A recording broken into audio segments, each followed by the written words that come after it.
betul apa? Betul apa? Ha? Oh, nak minyak habis. Nak beli dah?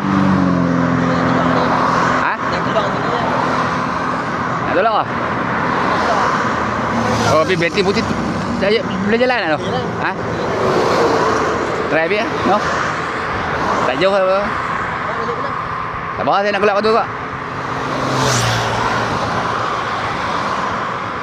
Saya tolak belah kiri ya. Saya tolak belah ni ha.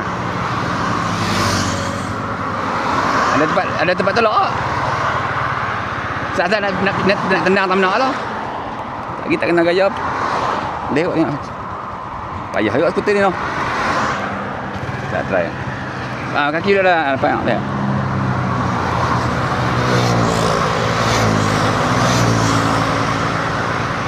Nak balik mana? Jalan. Oh. Nak balik mana? Balik Yan. Bawa tak jauh. Ha? Balik tu.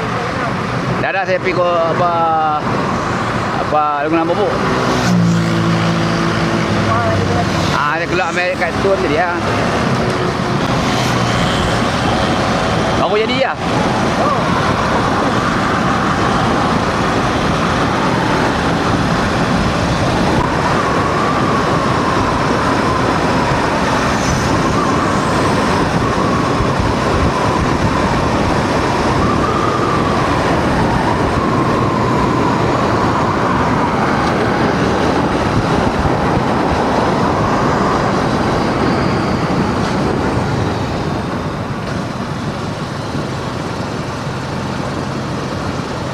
Senang pula ingat nak tolak skuter susah.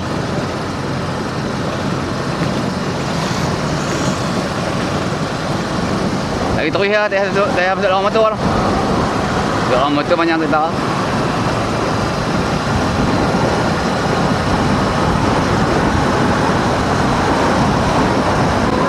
Ha? Jam sah.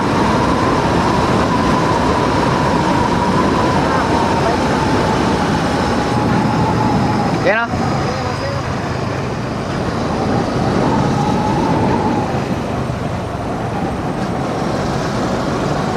Tak boleh ikut undang-undang, ikut biar. Sebab ada lubang. Ada lubang baru terus.